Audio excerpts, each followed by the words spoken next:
وَلَقَدِ اسْتُهْزِئَ بِرُسُلٍ مِّن قَبْلِكَ فَأَمْلَيْتُ لِلَّذِينَ كَفَرُوا ثُمَّ أَخَذْتُهُمْ فَكَيْفَ كَانَ عِقَابِ أَفَمَنْ هُوَ قَائِمٌ عَلَىٰ كُلِّ نَفْسٍ بِمَا كَسَبَتْ وَجَعَلُوا لِلَّهِ شُرَكَاءَ قُلْ سَمُّوهُمْ أَمْ تُنَبِّئُونَهُ بِمَا لَا يَعْلَمُ فِي الْأَرْضِ أَمْ بِظَاهِرٍ مِّنَ الْقَوْلِ بَلْ زُيِّنَ لِلَّذِينَ كَفَرُوا مَكْرُهُمْ وَصُدُّوا عَنِ السَّبِيلِ مَن يُضْلِلِ اللَّهُ فَمَا لَهُ مِنْ هَادٍ لهم عذاب في الحياة الدنيا والعذاب الآخرة أشق وما لهم من الله من واق مثل الجنة التي وعد المتقون تجري من تحتها الأنهار أكلها دائم وظلها تلك عقبى الذين اتقوا وعقبى الكافرين النار والذين آتيناهم الكتاب يفرحون بما أنزل إليك ومن الأحزاب من ينكر بعضه قل إنما أمرت أن أعبد الله ولا أشرك به إليه أدعو وإليه مآب وكذلك أنزلناه حكما عربيا ولئن اتبعت أهواءهم بعدما جاءك من العلم ما لك من الله من ولي ولا واق وَلَقَدِ اسْتُهْزِئَ بِرُسُلٍ مِّن قَبْلِكَ فَأَمْلَيْتُ لِلَّذِينَ كَفَرُوا ثُمَّ أَخَذْتُهُمْ فَكَيْفَ كَانَ عِقَابِ وَلَقَدْ اور البتہ استہزئ مذاق اڑایا گیا برسول رسولوں کا من قبل کا تم سے پہلے فَأَمْلَيْتُ تو میں نے ڈھیل دی لِلَّذِينَ كَفَرُوا جنہوں نے کفر کیا کافر ثم پھر أَخَذْتُهُمْ میں نے ان کی پکڑ کی فَكَيْفَ سو کیسا کارا تھا عقاب میرا بدلہ اور ٹھٹا کر چکے ہیں کتنے رسولوں سے تجھ سے پہلے سو ڈھیل دی میں نے منکروں کو پھر ان کو پکڑ لیا سو کیسا تھا میرا بدلہ وَلَقَدْ اور البتہ کو ٹھٹا کر چکے ہیں کتنے رسولوں سے تجھ سے پہلے سو ڈھیل دی میں نے منکروں کو پھر ان کو پکڑ لیا سو کیسا تھا میرا بدلہ یعنی سزا ملنے میں دیر ہو تو مت سمجھو کہ چھوٹ گئے گزشتہ مجرموں کو بھی پہلے ڈھیل دی گئی پھر جب پکڑا تو دیکھ لو کیا اشر ہوا آج تک ان کی تباہی کی داستانیں زبانوں پر ہیں أَفَمَنْ هُوَ قَائِمٌ عَلَىٰ كُلِّ نَفْسٍ بِمَا كَسَبَتْ وَجَعَلُوا لِلَّهِ شُرَكَاءَ قُلْ سَمُّوهُمْ أَمْ تُنَبِّئُونَهُ بِمَا لَا يَعْلَمُ فِي الْأَرْضِ أَمْ بِظَاهِرٍ مِّنَ الْقَوْلِ بَلْ زُيِّنَ لِلَّذِينَ كَفَرُوا مَكْرُهُمْ وَصُدُّوا عَنِ السَّبِيلِ وَمَن يُضْلِلِ اللَّهُ فَمَا لَهُ مِنْ هَادٍ أَفَمَن پس کیا جو ہوا وہ قائم نگران علی پر کل نفس ہر شخص بما کسبت جو اس نے کمایا ہاں مال وجعلوا اور انہوں نے بنا لیے للہ اللہ کے شرکاء شریک جمع کل آپ کہتے ہیں سموہم ان کے نام لو ام یا تنبئونہ تم اسے بتلاتے ہو بما وہ جو لا یعلم اس کے علم میں نہیں فی الارض زمین میں ام یا بظاہر میں ظاہری من سے القولی بات بلکہ زینہ خوشنما بنا دیے گئے للذین کفروا ان لوگوں کے لیے جنہوں نے کفر کیا مکرہم ان کی چال وصدوا اور وہ روک دیے گئے ان سے السبیل راہ ومن اور جو جس یضلل گمراہ کرے اللہ تو نہیں لہو اس کے لیے من ہادٍ کوئی ہدایت دینے والا جو لیے کھڑا ہے ہر کسی کے سر پر جو کچھ اس نے کیا ہے اور مقرر کرتے ہیں اللہ کے شرک کے لیے شریک ہے ان کا نام لو یا اللہ کو بتلاتے ہو جو وہ نہیں جانتا زمین میں یا کرتے ہو اوپر باتیں یہ نہیں بلکہ بھلا سجا دیے ہیں منکروں کو ان کے فریب اور وہ روک دیے گئے ہیں راہ سے اور جس کو گمراہ کرے اللہ سو کو نہیں اس کو بتانے والا یعنی جو خدا ہر شخص کے ہر عمل کے ہر وقت نگرانی رکھتا ہے ایک لمحہ کسی سے غافل نہیں ذرا کوئی شرارت کرے اسی وقت تنبیہ کر سکتا اور سزا دے سکتا ہے کیا مجرم اس سے چھوٹ کر کہیں بھاگ سکتے ہیں یا اس کی مثل پتھر کی وہ موتیاں ہو سکتی ہیں جو نہ دیکھتی ہیں نہ سنتی ہیں نہ اپنے یا دوسرے کے نفع و ضرر کا کچھ اختیار رکھتی ہیں تعجب ہے کہ ایسے خدا کی موجودگی میں انسان ایسی عاجز و حقیر مخلوق کے آگے سر جھکائے اور اس کو خدائی کے اختیارات تفویض کر دے اس ظلم کی بھی کوئی انتہا ہے کہ علیم الکل اور بہم ہی صفت موضوع خدا کے شریک وہ ہوں جنہیں خود اپنے وجود کی خبر نہیں خصوصاً وہ لوگ جو کچھ ہم خفیہ یا اعلانیہ کرتے ہیں سب خدا کی آنکھ کے سامنے ہے لوگوں کی ان مشرکانہ گستاخیوں سے وہ بے خبر نہیں جلد یا بدیر سزا مل کر رہے گی یعنی ذرا آگے پڑھ کر ان شرکاء کے نام تو لو اور پتے تو بتاؤ کیا خداوند قدوس کی صفات سن کر جو اوپر بیان ہوئی کوئی حیات دار ان پتھروں کا نام بھی لے سکتا ہے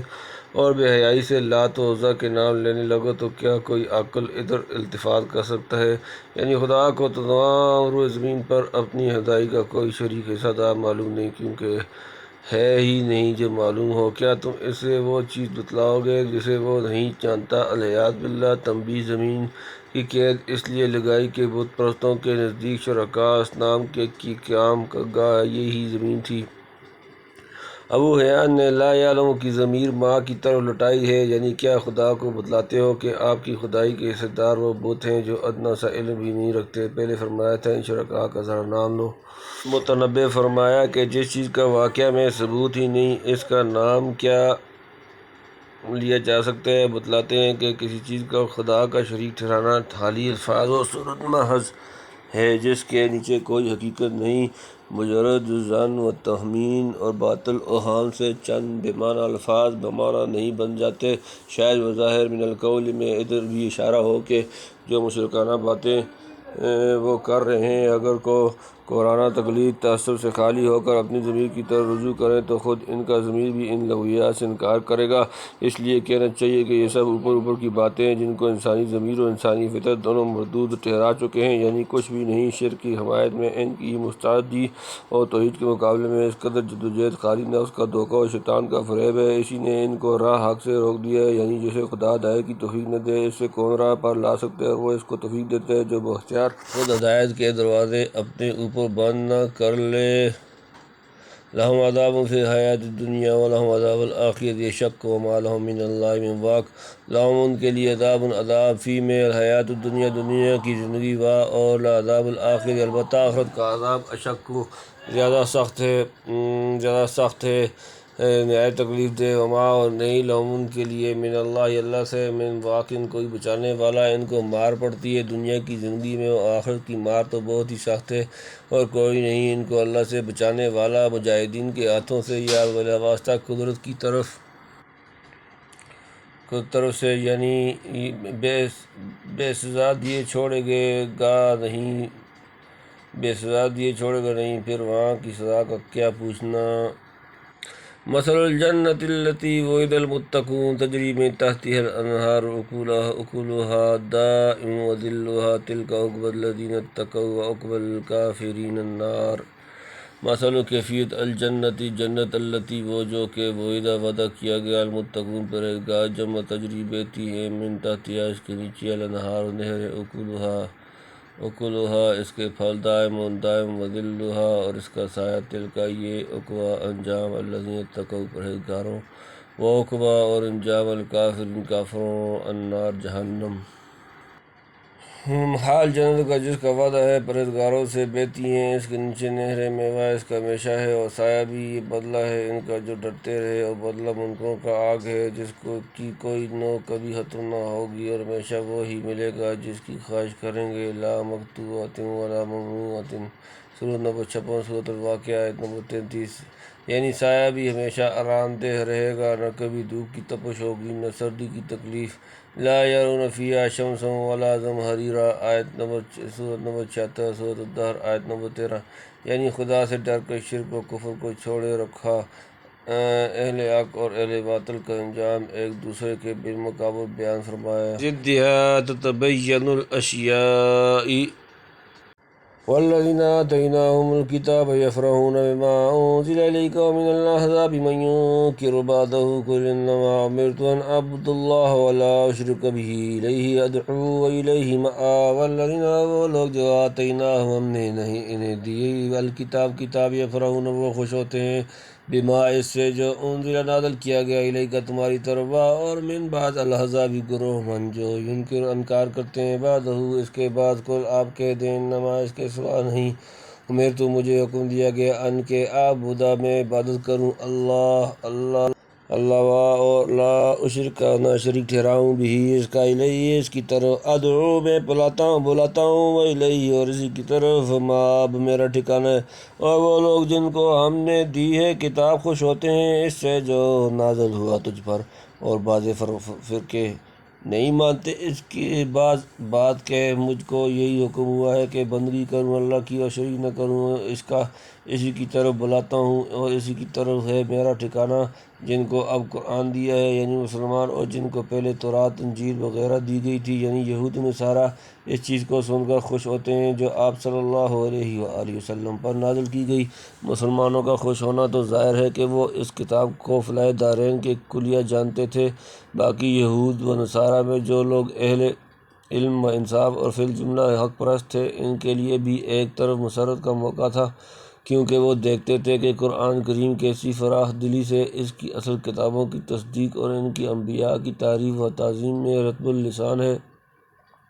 بلکہ سچے احبار اور رہبان کی وجود کو بھی معرض مدح میں پیش کرتا ہے۔ ذالک بأن منہم قسیسین و رہبانا، سورہ نمبر 5 مائدہ سورہ 82۔ چنانچہ اسی قسم کے منصف و حق پرست یہود و نصارہ آخرکار مشرف با اسلام ہوئے، یعنی یہود و نصارہ یا عرب کے جاہلوں میں وہ جماعتیں بھی ہیں جو قرآن سے اس لیے ناخوش ہیں کہ انہیں اس کی بعض چیزوں سے انکار ہے، اور یہ وہی چیزیں ہیں جو ان کی تحریف و تبدیل یا آراء و ہوا کے خلاف قرآن نے بیان کی ہیں، یعنی کوئی خوش یا ناخوش میں تو اسی خدائے وحدہ لا شریک لہ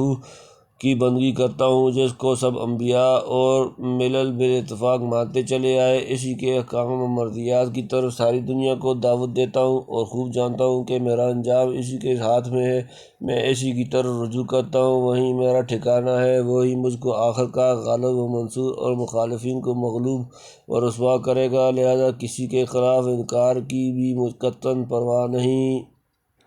وَكَذَلِكَ أَنزَلْنَاهُ حُكْمًا عَرَبِيًّا وَلَئِنِ اتَّبَعْتَ أَهْوَاءَهُمْ بَعْدَ مَا جَاءَكَ مِنَ الْعِلْمِ مَا لَكَ مِنَ اللَّهِ مِنْ وَلِيٍّ وَلَا وَاقٍ۔ وَكَذَلِكَ، اور اسی طرح انزلنا ہم نے اس کو نازل کیا، حکم عربی عربی زبان میں، ولئن، اور اگر اتبعت تو نے پیروی کی، اہواءہم ان کی خواہشات، بعد ما جاءک جبکہ تیرے پاس آ گیا، من العلم علم وہی، ما لک تیرے لیے نہیں، من اللہ اللہ سے، من ولی کوئی حمایتی، ولا واق اور نہ کوئی بچانے والا۔ اور اسی طرح اتارا ہم نے یہ کلام حکم عربی زبان میں، اور اگر تو چلے ان کی خواہش کے موافق بعد اس علم کے جو تجھ کو پہنچ چکا، کوئی نہیں تیرا اللہ سے حمایتی اور نہ بچانے والا، یعنی جیسے بیشتر دوسری کتابیں اتاری گئیں، اس وقت یہ قرآن اتارا جو عظیم شان معرف و حکم پر مشتمل اور حق باطل کا آخری فیصلہ کرنے والا ہے۔ پھر جس طرح پیغمبر کو اسی زبان میں کتاب دی گئی جو اس کی قومی زبان تھی، ایسی ہی قومی زبان تھی، ایسی ہی محمد عربی صلی اللہ علیہ وآلہ وسلم کو عربی قرآن دیا گیا۔ بلا شبہ قرآن جیسی موجز و جامع کتاب ایسی ہی زبان میں نازل ہونی چاہیے تھی، جو نہایت بلیغ، وسیع، جامع، منضبط، واضح، پرمغز اور پرشوکت ہونے کی وجہ سے السنہ اور ملکۃ اللغات کہلانے کی مستحق ہے، یعنی کسی کے انکار اور ناخوشی کی ذرہ بار پرواہ نہ کرو۔ حق تعالیٰ نے جو علم عظیم تم کو دیا ہے اس کی پیروی کرتے رہو، اگر بالفرض تم نے ان لوگوں کی خواہشات کی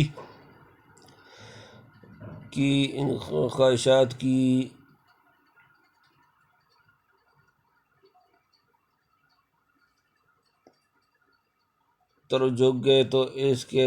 بال سے کون بچا سکتا ہے؟ یہ خطاب ہر طالب حق کو ہے، اور اگر حضور صلی اللہ علیہ وآلہ وسلم مخاطب ہیں تو آپ کو سامنے رکھ کر دوسروں کو سنانا مقصود ہے، جیسا کہ پہلے متعدد مواضع میں اس کے نظائر گزر چکی